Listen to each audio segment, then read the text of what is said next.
Welcome to the Montana Podcast, where we uncover the best-kept secrets of Big Sky Country. Join us as we highlight the hidden gems and unique stories that make Montana the place we know and love. Whether you're a local or a visitor, get ready to experience the true spirit of Montana, one story at a time. Welcome back to the Montana Podcast, where I highlight best kept secrets in Montana. Today, we got Joe. Joe, thank you for coming. Pleasure to be here. So, Joe, tell us, who are you and what do you do? My name is Joe Turner, and I'm a horse trainer. I have a business called Rocky Mountain Horseman. I'm a horse educator and a people trainer. Throughout my tenure working with horses and breeding and raising, I travel the world, and horses are horses, and they're perfect on their own. And when we look at them, they've got no problems whatsoever. The problems always arise when a human gets involved. So they know how to do everything we want them to do. They know how to walk, trot, canter, do slide and stop spins, passage, piaffe, flying lead changes. There's nothing that we teach them. So I educate the horses on how to do all these things with a human on their back. I train people on how to ask them to do these things with the horses that they already know how to do without confusing, frustrating, frightening, scaring, or causing pain. Oh, okay. And how did you get into that? Just kind of fell into it. I've got a professional skier background. I used to teach whitewater kayaking and all kinds of different stuff, adrenaline sports. And it just kind of fell into my hands one summer after buying a couple of horses. I was living in Jackson Hole, Wyoming, and I'll just keep it kind of short, but I was forced to learn how to work with a horse because of a farrier named Ed Brady. And a little did I know at the time that this was a pretty famous farrier. So after doing some work with my horse, he came out the first time, told me I needed to have my horse worked with. I brought him back out a month later. He was so impressed with what I did. He asked me to work with his horses. And at that point, he said, all right, I need your help and with all my clients for the horses that their feet don't stand still. Well, this guy was for the famous Lipizzaners. They're big showcasing horses from Europe. So every time they would come over, he had a place in New York City and a place in California, and he would travel the whole U.S. with them. And then he would start referring my name to people who had problems with their horses. So they had me out. And next thing you know, they're asking me to start colts and work their behavior problem horses.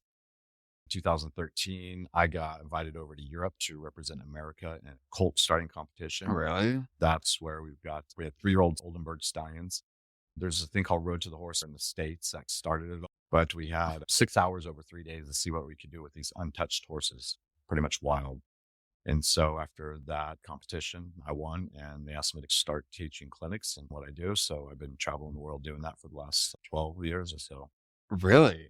Yeah. Cool. Yeah. So in the last 12 years, where has been your favorite place? Gosh, I spend every May and October in Poland, traveling the whole country. And that's where the competition was. They booked me about 2 years in advance. I teach in Italy, Germany. I teach in the UK.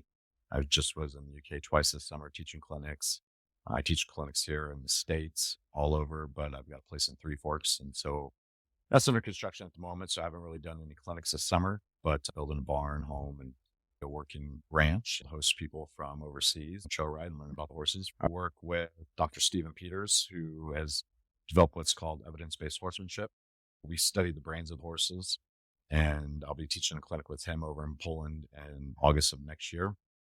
We dissect the brains and we talk about the chemicals and the hormones and the brain makeup. And so we go, like I would say, I work from the inside out with horses. Early in my career, I started having a lot of people bringing me horses that were rank horses, as I would say, or with behavioral issues. I recognized the horses were screaming that they were in pain or they had some problem, one issue or another.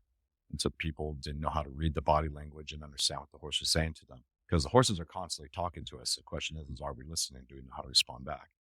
Every day is a learning day. The day I die will be the day I stop learning, but I continue to increase my knowledge on the journey to make a better world for the horses. That's cool. And in Montana, it's even better. So when you say Brent horses, is it like people go horseback riding and those horses go through trauma? People get horses for one reason or another. They want pasture pals. They want show performance horses. They want to breed. And so those people bring me their horses so I can figure out issues that they might be having or where they might be running in roadblocks where they don't have the knowledge. I always say abuse begins where knowledge ends. So when they don't have the knowledge to continue further progress with their horses, hopefully they seek help. When people visit from overseas, I want to take them out onto ranches, do cattle drives, take them out into the backcountry, take them into Yellowstone, let them experience the Wild West as they see it and they know it. Got elk and moose and grizzly bears and rattlesnakes, and truly is Wild West out here. So yeah, I want to let people live that, experience that in places where they're really not able to. So I wanted to ask, what is a hidden gem of yours in Montana? But do you have a hidden gem in Montana? Oh, I don't know about a hidden gem. Montana is incredible. I moved here in 2007 from Jackson Hole. Okay. I was there since 99. When I was in Colorado for 5 years prior to that, grew up on the West Coast. So I moved out to first Boulder, then Crested Butte. I moved to Colorado in 93. I'm a mountain guy. I love the mountains. The hidden gems are mountains, nature, wilderness, getting away from the rat race. Yeah. Just bringing people, getting them grounded, bringing them back into nature. And that's another thing horses do for people. I moved out to Indiana for a couple of years. When I wanted to go into the mountains, it was cornfields. That doesn't do it for me. No, not quite. You got to experience trees, mountains, peaks, valleys, and the rivers and the creeks and the streams, Yeah. and wildlife. And don't get a lot of wildlife, maybe some deer in cornfields. There's a lot of geese. Yeah. A lot of geese. So many geese. I need to come back to Montana. I'm from here. The city life, I was young. I thought I wanted to do it, but no, I don't. So in your career, what do you see like the top 3 biggest mistakes people get when buying a new horse? Number one is going to be treating the horse like a smaller pet. They're large animals and work off a hierarchy. They don't work in the same emotional state that humans do. So they start treating these animals like, oh, my little baby. And then the horses just get not respectful. They start pushing them around, crowding their space, treating them like horses lower on the pecking order. And people don't understand that. And they start thinking the horses have problems and they wonder why the horses aren't listening to them and they're having issues. Their horses are running off with them or starting to buck or many other issues that the horses are just saying, hey, I've gotten a respect for you. And what that truly means is in the face of danger, they want to know that we can keep them safe. They don't look at us as another member of the herd, but they don't have any other way through their instincts to associate us with them. So we're either above or below them in the pecking order. And all they want to know is that we're going to keep them safe in the face of danger. So when a mountain lion jumps out or a grizzly bear comes around the corner, or maybe it's just a dog that's running out from a yard, or maybe it's a mountain lion getting ready to pounce, which actually was just a butterfly on the tree. But they don't have the time and they're not going to just explore that because self-preservation. They want to know in those situations when they feel they need self-preservation, are we going to be a proper guide for them? Are we going to keep them safe? So part of my deal with the horses is I'm never going to hurt you. Unfortunately, I get a lot of horses that think people are lower than them on the pecking order. Those are the most difficult horses to actually work with. And that is a human created issue. So that's going to be one of the biggest things that I see with, I guess that's multi-detailed right there. Yeah. But that's the biggest issue I see. Another one is people think that when they understand that process, that they just need to manhandle the horses. And they think that whoever is bigger, badder, and stronger is going to be the alpha or the leader. And that's not true at all. Horses, again, want to know that we're going to keep them safe and we're going to help control the chemicals. We want to regulate the stressor chemicals that are happening in their brain. And so we do that with kindness and empathy, safety. The alpha mare, who is an older seasoned mare, and she's an alpha because she has knowledge on how to keep the group safe when they go to water, food, rest, and relaxation, which are never in the same places. It's the same way a baby looks to its mother. You know, they'll follow that animal, whether it be the alpha mare or the mom, through raging rivers or wildfires without even questioning, because she goes and they know that's where safety is going to be. So that's where we really like to come in and show our leadership, is that we're going to keep them safe in the face of danger and self-preservation. So that would be the second thing. Just being honest with the horses, is just treating them the way that we would want to be treated as well. Yeah. So those are some of the big things that I think that people coming into horsemanship don't actually understand and realize. Have you got picked by a horse? I've never really been kicked. I got sideswiped on my knee when I was first starting out, and then a mule kicked up at me. Safety is the name of my game. My safety first before the horses. How many times have we seen a human walking back to the barn with no horse? We're like, well, where's your horse?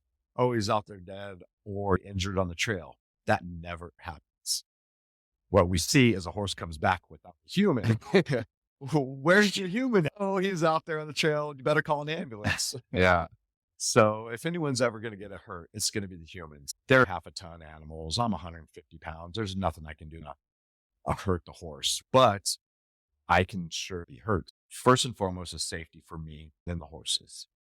And the way I can keep myself safe is also never bringing them to that point of self-preservation, never bringing them to fight or instincts. So first thing they're going to want to do is flight unless taught they can't. And then after that, they'll go into fight. So I'm trying to always read the body language of the horse.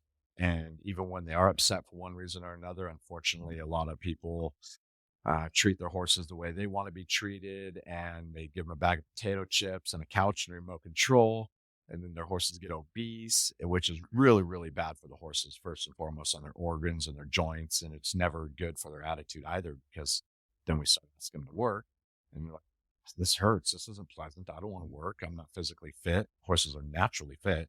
But we start giving these horses the opportunity to have a bad attitude and not do what we want. That's where they're going to take it out on us. Like, hey, I don't like doing this. This hurts my joints. This hurts my organs. Knock it off. And that's when they try to keep this. I'm constantly reading that body language, understanding what the horse is saying to me. And when they're upset, and I can either break it down or ask them to continue to work through it, just like a child going into a classroom that doesn't want to sit down at his desk. Sorry, you need to sit at your desk. This is class time. You can't grab Johnny's lunch and dig into it. You can't go over to little Sally and take her pencil or start talking to her, passing notes in class. You need to pay attention. And some horses have been taught that they don't need to do that. They're essentially spoiled by the owners.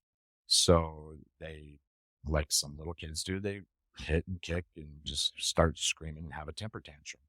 So I just use patience, and honesty, kindness, firmness, and just no, this is not acceptable. We need to keep working through. And one of the ways that they show their disdain for that is kicking out. That's the number one thing they do. Horses use their legs and feet. Some of them bite, but what they do is just make sure that we are in a safe position at all times. So when they do have that temper tantrum, we completely keep our emotion out of it. That's not acceptable. Let's move forward. Have I been seriously injured on a horse? No. Most of my injuries come from skiing. Do you ski or snowboard? Actually, I telemark ski. What is that? So that is a type of Nordic skiing with the heels free, but I do it on the same mountains. People ski and snowboard, have first descents in Alaska, do a lot of helicopter skiing, a lot of backcountry. So kind of the crazy guy jumping off the cliffs and getting fresh pow. And that's always been my thing. But I do alpine ski a little bit, and that's a traditional form of skiing where people have their heels locked in. Every year for about a dozen days, I snowboard. Love all snow sports and just sports in general. Have you ever taken a horse snowboarding? So I do ski joring. Ski? Okay. So if you are familiar with that, No, I don't. I kind of big here in the mountain states and the Rocky Mountains. You've got a rider on a horse pulling a skier behind them. Oh, okay. And we go through a course over jumps and hitting different jumps, different obstacles. And then sometimes there's rings on the side of the course where we need to actually grab the rings, and it's a timed event. We can also see how we perform through it. So yeah. Cool. That's awesome. For the people listening, how can they support you, find you, and get to know more about you? Got social media, so Rocky Mountain Horseman, Facebook, Instagram. They can always come out and check out a clinic, attend a clinic, host a clinic. And yeah, that's probably what is send horses my way, whether they need training or not. I'm sliding out of taking horses in for the public. I have ranches that send me horses consistently booked up, but I'm really trying to focus on the clinics because people need the help the most. And so 2-day clinic, cold starting clinics, or 4-day clinics, those I can get in and get out with helping the people and set up a good foundation for them to leave that clinic on. And then if they ever have questions, they can come back, or they can video me or call me up.